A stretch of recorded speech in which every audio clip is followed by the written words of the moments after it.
शुरू करते हैं आज की कहानी।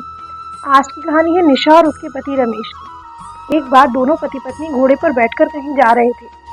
वो थोड़ा आगे बढ़ते हैं कि कुछ लोग मिलते हैं और कहते हैं कि ये कैसे पति पत्नी है, घोड़े पर बैठकर जा रहे हैं, घोड़े के बारे में सोच भी नहीं रहे कि उसको भी तकलीफ हो रही होगी। तो पति पत्नी दोनों एक दूसरे की तरफ देखते हैं और सोचते हैं कि शायद हम सच में कुछ गलत कर रहे हैं।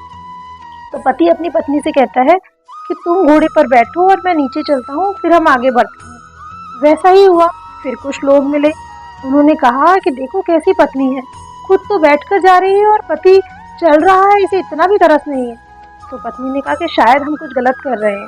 तो पत्नी ने कहा कि आप बैठिए घोड़े पर और मैं चलती हूँ। अब ऐसा ही हुआ। अब थोड़ा आगे बढ़े तो लोगों ने कहा कि देखो कैसा पति है, खुद पति होकर घोड़े पर बैठा है और पत्नी को चला रहा है, इन्हें इसे इतना भी समझ नहीं है। फिर इन दोनों को लगा कि हम अब भी कुछ गलत कर रहे हैं। तो दोनों पति पत्नी घोड़े के साथ पैदल चलने लगे। अब आगे लोग मिले तो हंसने लगे कि घोड़ा खरीदा ही क्यों है, खुद चल रहे हैं और घोड़े को भी चला रहे हैं। तो कहने का मतलब ये है कि कुछ तो लोग कहेंगे, लोगों का काम है कहना। लोगों की सोच तो परिस्थिति के अनुसार बदलती रहती है। अगर मक्खी चाय में गिर जाए तो चाय फेंक देते हैं, और वही मक्खी अगर घी में गिर जाए तो फिर मक्खी को उठाकर फेंक देते हैं। तो अपनी और अपने भगवान के बारे में सोचिए कि उनको सही लग रहा है वो काम कीजिए।